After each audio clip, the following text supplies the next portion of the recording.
oggi cominciare con Bracha Ettinger. Bracha Ettinger è l'autrice di un importantissimo corpus di opere, tanto di opere fisiche in pittura e disegno, quanto di opere a livello teorico e teoretico, in quanto Bracha è una stimatissima psicanalista e psicoterapeuta. I'm now going to switch into English because I see that more people are gathering together. And Bracha Ettinger is today with us, and so welcome to the first one of our talks for this afternoon. We thought it was very important actually to start with Bracha, not necessarily to give a priority to an artist over another one, but there is something in Bracha's practice and there is something in Bracha theory that really talks about the beginning and about how things start. How do we express ourselves? How do we start expressing ourselves? How can we find the language to do so? And how eventually can we even invent new words in the case that language is not there yet to express these new ideas?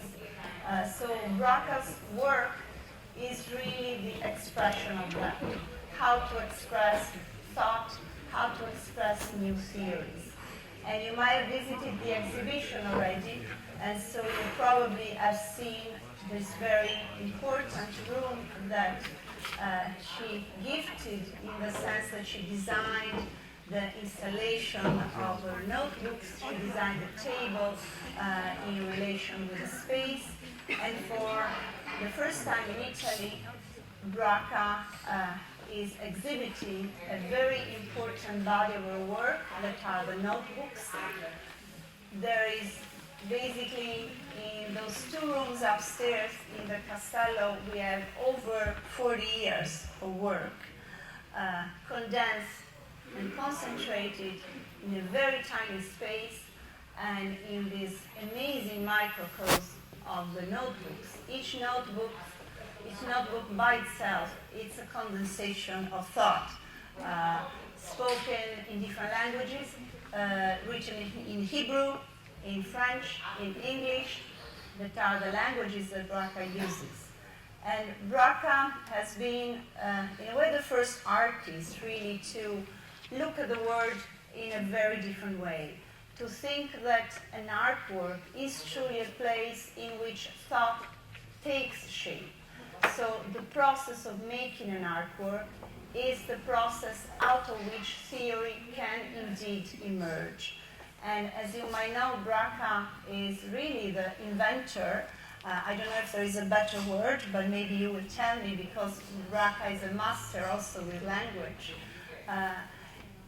She's really the inventor of a new theory, of a new and different way of looking at the world, and explain that the world is not necessarily a place of binary divisions. It's not a either or, it's not something that is black or white, but is a place in which things take shape exactly because they co-emerge, because they can share the same space. So Bracha's thought starts in a way by looking at the body, but can definitely explain us many, many things in a way up to the universe. So thank you, Bracha, for being here today with us.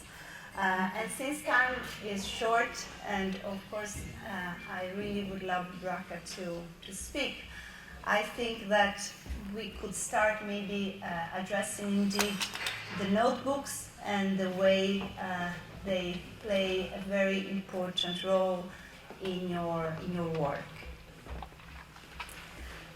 Thank you, Marcella, and I would like to thank first of all Caroline and you, Marcella, and Andrea, and everybody who took care of my show here. And we started many years ago, and we continue hopefully for many years more.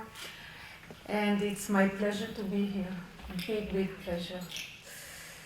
And I will start with something that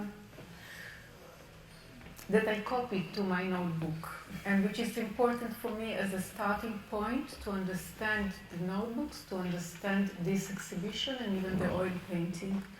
And it's a poem by an Israeli poet, very simple and very short. It goes like this. Here in this wagon, or carload, here in this wagon, I am Eve, with Abel, my son. If you see my older son, Cain, son of man, tell him that that's the end of the poem, and you can see the circularity of that, because tell him that I could bring us back. I here in that wagon, I am Eve with Abel, my son. One son killer and one son killed. And that story that never ends. But there is an entry there, which is the I am here, I am Eve, which says maybe, starting from the feminine, we could have, we might have been able to say another kind of here I am. In Hebrew it's hineni. Hineni is the response of Moses and the response of Abraham to the call of God, but hineni is also what Maria is saying when she's getting the Annunciation. It's not well translated in other languages. It's the same word. Here I am, trying to express something, and I don't find words. Whether it is words to touch that which terrifies us, and whether these are words to touch what makes us wonder, or makes us understand the joy in the world, and also the suffering and the loss.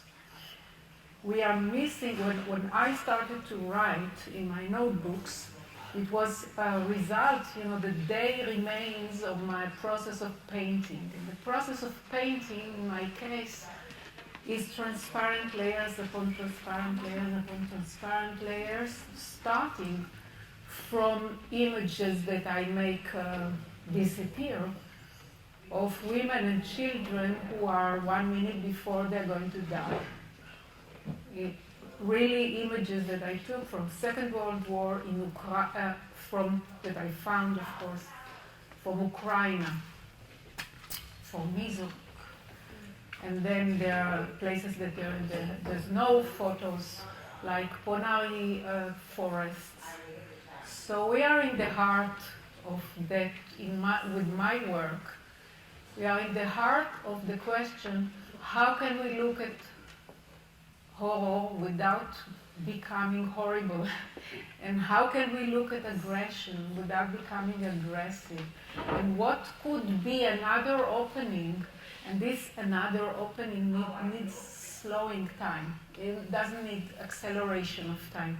It needs to take time slowly and size in a measure that is humanly accessed. This is not a question of technique. This is a question of how your soul engages with the spirit of the world, and how you understand yourself, and how you understand your relationship.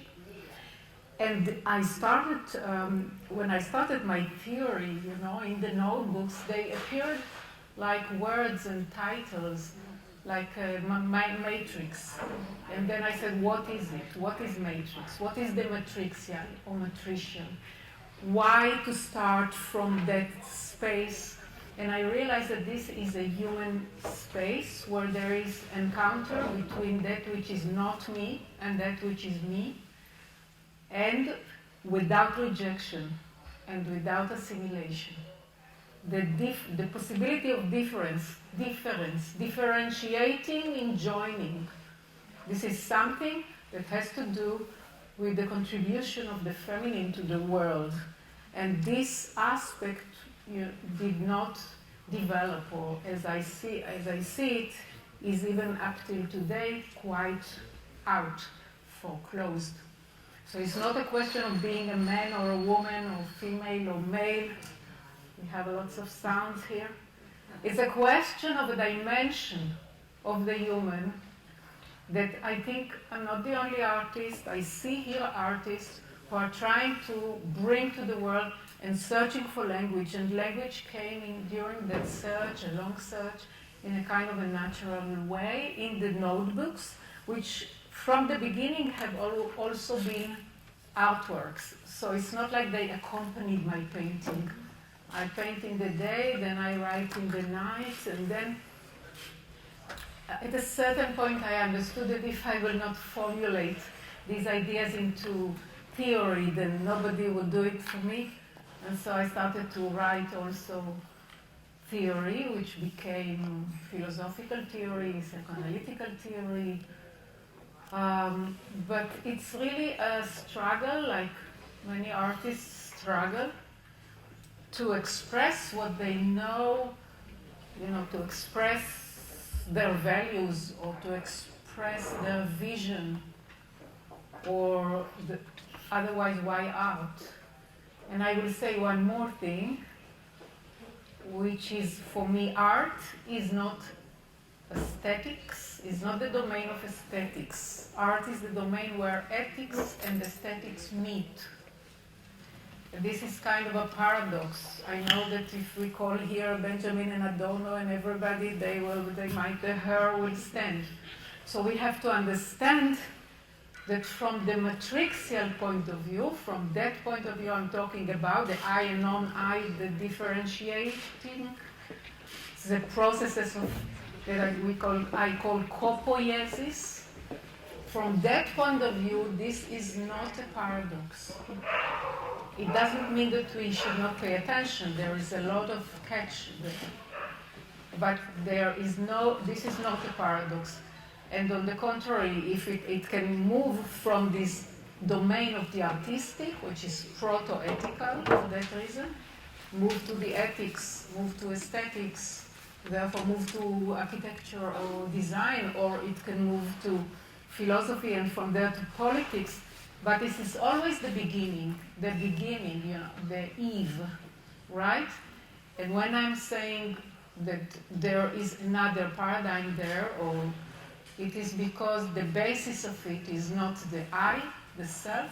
Subjectivity from the beginning is trans-subjectivity, and copoiesis is a mechanism, a primary mechanism, on which we can talk later, and maybe with some friends here, other artists. Thank you, Bracha. Of course, you have been, I guess, addressing concepts that it could take an entire, not a day would be enough, but I guess I would just love to, in the little time we have, maybe also point the attention to some of the words that you've been using, because one of the things that I think is really fascinating about your practice is this ability to make us understand how language and how the way we express ourselves is important, and how sometimes the lack of words that we feel is really a lack of thought. And you have been able to address this and to address the concept that new thoughts need new words. Mm-hmm. And so I'm just going to, I guess, read very briefly some of these amazing words that Bracha has been literally inventing. And I really think this is part of your artistic practice, this ability to give shape to thought through words and see how these words will generate new thinking. And it's true that, as a curator, I think I personally witnessed this. The way Bracha's thinking has been highly influential in the curatorial thinking in the past 20 years. It's really a very important aspect, and it's something that has been really changing the way we think about not only contemporary art, but culture in general and the world. So, the amazing vocabulary includes words like metamorphosis, corporeal, transjectivity, transsubjectivity, distance in proximity, witnessing, carriance, border linking, border spacing, copoiesis, proximity in distance. They are amazing thoughts. Some of them can be translated in other languages. Others, in the case of the book that we did with Andrea, we struggle a little bit in order to understand how much we could go ahead with our Italian. But it's true that, it's not necessarily about translating, but it's really about understanding that the language is also the place of the beginning. And so, I don't know if in few closing remarks you would like to address something about this use of language and the way you also have been struggling, how to consider theory when there is no language to think about it. Yeah. Well, this is one of the major works I think that artists are doing, and in a very intuitive way. And except that we don't really trust the intelligence of intuition in daily life, we have to invent other kind of languages that pushes away the language of thinking, let's call it. What I'm saying is basically there is another dimension in which there are transconnectedness, but not in the way like in physics, everything is transconnected to everything and every atom to every atom, because this takes us into this endless field where there is no ethics with aesthetics, in my view. We have nothing to do with that. It's true, it's not true, atoms. But when we are co-affecting, when we are connecting with the material or with one another in a way which is affective, we are in a field which is not the endless field, the field of severality, right? And there, with the investment of affect and guiding us through certain aesthetic intuition, then whatever we invest in affect is the transconnectedness that is important. And therefore, I'm saying there are ways to move from being witnessing into witnessing. And how do we trust this witnessing? Because what you're doing there, again, is a paradox in the usual world. You testify to that in which you are both implicated and also in distance. If you are implicated and you're also a part of it, and you can also open the distance from witnessing to witnessing, you can talk about the experience of your ancestors, for example. And you can talk about the way that traces of exile and traces of suffering and traces of joy and traces of loss, all of those are still circulating in us, through us, and we are bringing it to the world with the painting in the end of the day is, if the painting can do the work, fascinate you enough in order you enter in and take your time, then you can slow down and go back and get into these traces, not only in the painting, but in yourself. Because it doesn't matter if I talk about my mother, or if you think about, as long as you can think about your mother looking at my painting that thinks about my mother, here we are, in a place where it's not the object or this subject, but the way we connect which matters. So I say every time we start from this co-birthing, it's not like with Hannah Arendt, you're born and there is a new beginning. And I say, well, there's never a new beginning. Somebody birthed us. Somebody carried us. So I made the notion of carry-ons, how in the painting, and what do you carry in what you offer to the other, what the other carry. You carry, you care, you wonder, you worry, you take care of. There is the plasticity of that, and there is also the transmission of the traces of what we're talking about.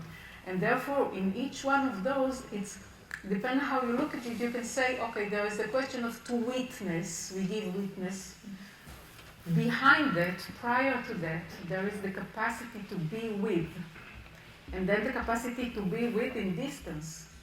And so we can talk about strings, and we can talk about threads, but invested by affects. So not anywhere and everywhere, but here and there, certain spaces.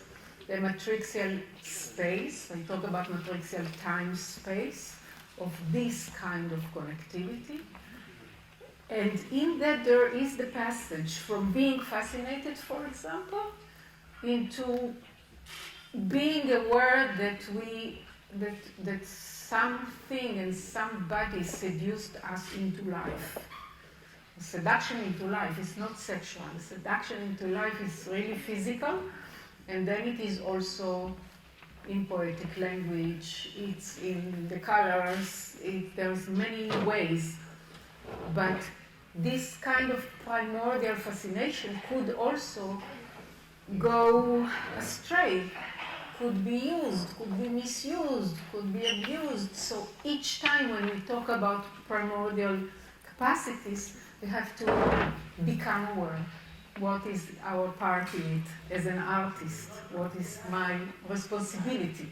This is why I say aesthetics and ethics, they go together here. The artist is responsible. So I move from responsibility to responsibility, from witnessing to witnessing, from fascinance to seduction into life. And finally, also, right from the beginning, when I describe the space, a matrixial space, a womb space, I was talking about the processes, which I call metamorphosis. If with metamorphosis we can talk about, the butterfly, that which is transformed itself and then leave behind its sources and they die and you come, that's the new beginning of the butterfly. Metamorphosis means that the connectivity continues, that you can never really leave behind, and which means another relation to time, a relation to that which is not yet here, not yet born, and a relation to that which already disappeared and no more there.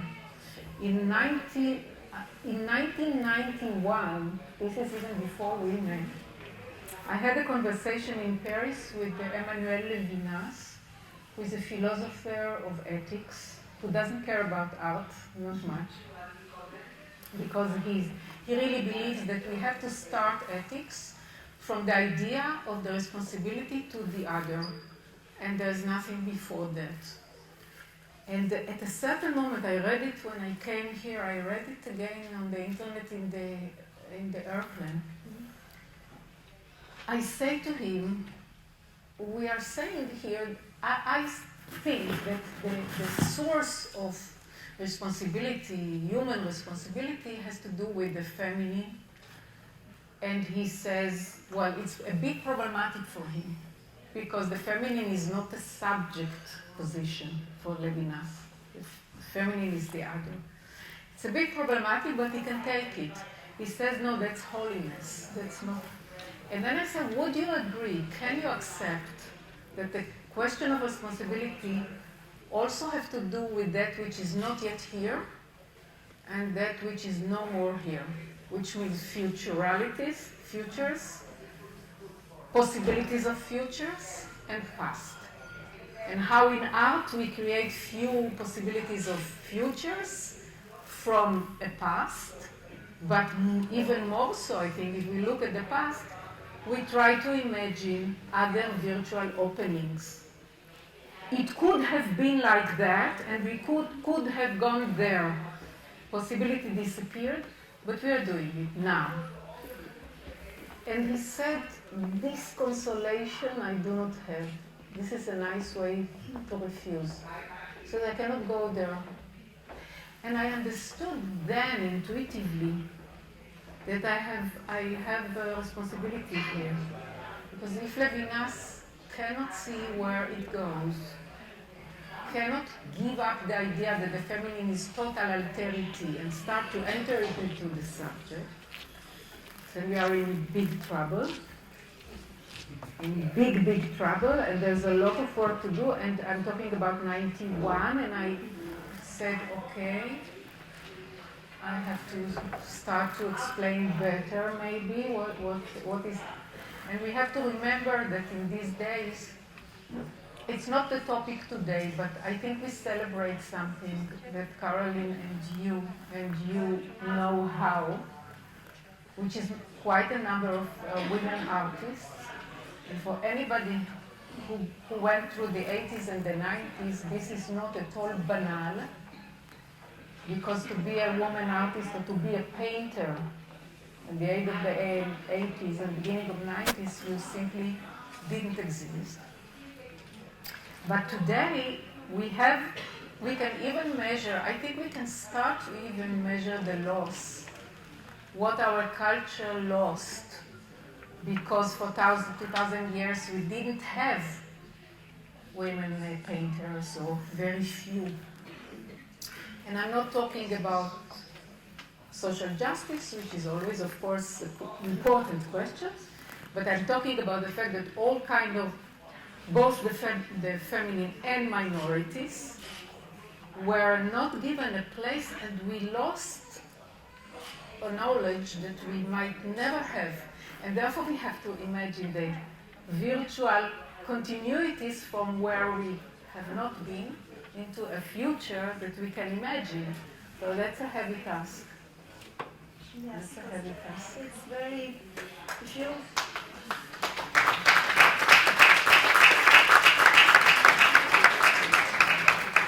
to conclude, if now you go back to Bracha school and you actually stay in front of the paintings, I guess more and more it can be understood by really physically looking at them, and this is, I guess, also something that in these days of distance and, bad habits of looking at art through the net, but really staying in front of the artwork as much as a conservator would do, trying to, really look deeply with your eyes and with your body, sensing these things.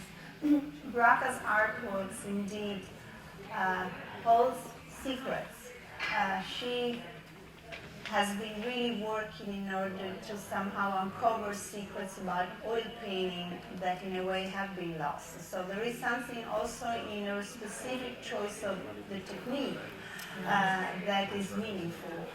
And I guess, this is important also in the relation of the bigger picture of the exhibition here today, but not only.